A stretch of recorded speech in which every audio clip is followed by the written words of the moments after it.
Ces favelas font face à des dizaines de cas de contamination. La quarantaine a été imposée, les habitants appelés à rester chez eux. Mais ce confinement est difficile à respecter. Ici vivent 1,5 million de personnes, dans une grande précarité. Comment voulez-vous que les gens restent chez eux sans travailler et sans gagner d'argent? En plus, dans les supermarchés, on ne peut plus rien acheter. Habitués à se serrer les coudes, les habitants de cette association de quartier sont mobilisés. Voilà, on a du riz, des haricots, juste un paquet de chaque. On ne peut pas faire plus pour le moment. Kelly a organisé cette collecte de produits de première nécessité et d'hygiène. C'est pour les familles les plus pauvres, celles qui n'ont pas de revenus, qui ne reçoivent aucune aide du gouvernement. Cette pandémie va provoquer le chaos. Ces provisions permettront à plus de 200 habitants de rester confinés chez eux pendant les prochains jours. Merci beaucoup.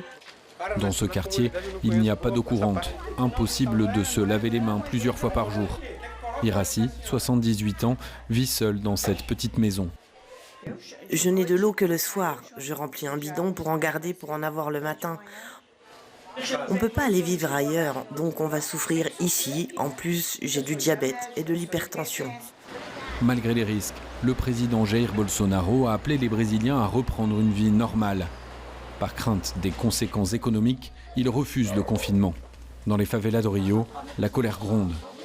Son raisonnement, c'est que tous les pauvres doivent aller au front, continuer à travailler et mourir, c'est tout. Ceux qui vont tout y perdre ici, c'est nous. On va perdre nos familles. Face à l'inaction du gouvernement, les trafiquants de drogue, qui contrôlent certains de ces quartiers, ont décidé de faire respecter le confinement. Ils ont fait passer la consigne aux habitants de rester chez eux. Ces jeunes sont nés ici, ils ont toute leur famille, leur grand-mère qui vivent ici. Ils prennent la souffrance de la population au sérieux, alors ils finissent par prendre le rôle de l'État ici. Avec le risque d'épidémie, c'est désormais celui d'une explosion de violence qui menace Rio.